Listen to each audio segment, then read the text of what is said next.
Halo teman-teman semua, perkenalkan saya Hanifah Leili Harunisa dari Agronomi 2021. Dalam video ini, saya melakukan pengamatan terhadap ekosistem sungai di Pleret Bedok, Ambar Ketawang, Gamping, Sleman pada Sabtu 19 Maret 2022. Diperoleh suhu rata-rata mencapai 30 derajat Celcius dengan kelembaban mencapai 70% dan ketinggian tempat sekitar 115 meter di atas permukaan laut.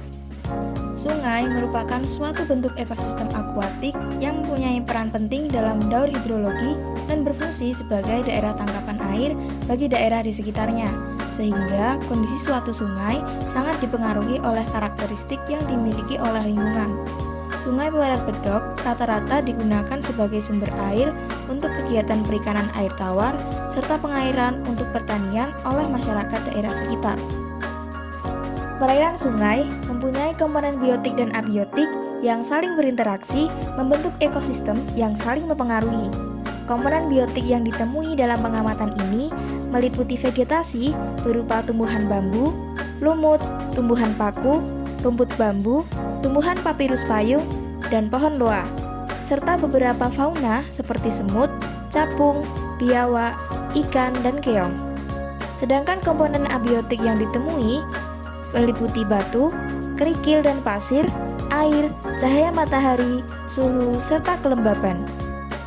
Komponen ekosistem sungai akan terintegrasi satu sama lainnya membentuk suatu aliran energi yang akan mendukung stabilitas ekosistem tersebut. Energi akan mengalir di dalam ekosistem melalui komponen biotik berawal dari energi matahari, kemudian dimanfaatkan oleh tumbuhan berklorofil.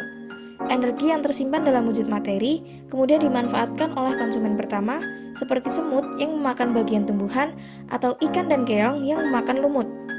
Perpindahan energi dan materi berlanjut apabila semut dimakan oleh capung lalu dimakan oleh biawak, atau ikan dan keong dimakan oleh biawak. Selanjutnya, bila biawak mati, maka bangkai biawak akan menjadi makanan bagi mikroba tanah. Mikroba dalam tanah selama kehidupannya akan mengubah makanannya menjadi unsur hara yang dilepas ke alam atau tanah. Materi yang dihasilkan oleh mikroba tanah berupa mineral akan dimanfaatkan oleh tumbuhan sebagai pupuk atau makanan bagi tanaman. Demikian seterusnya, materi pada tumbuhan akan dimanfaatkan oleh makhluk lain dalam ekosistem.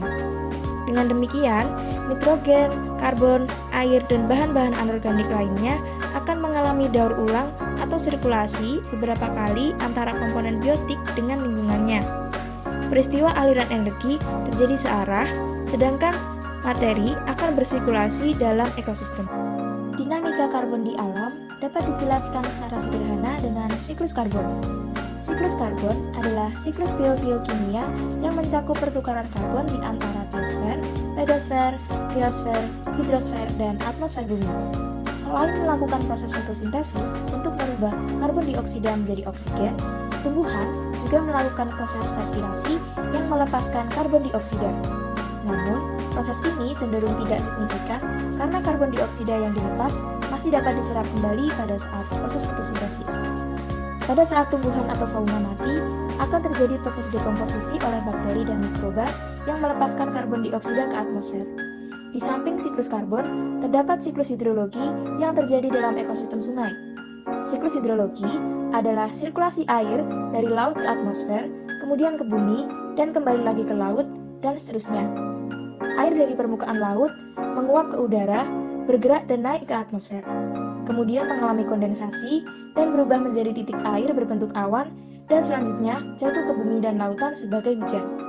Hujan yang jatuh ke bumi sebagian tertahan oleh tumbuh-tumbuhan dan sebagian lagi meresap ke dalam tanah. Jika tanah sudah penuh, maka air akan mengalir di atas permukaan tanah yang mengisi cekungan, danau, sungai, dan kembali lagi ke laut. Sekian video pengamatan ekosistem sungai dari saya. Sampai jumpa lagi di lain kesempatan. Dadah!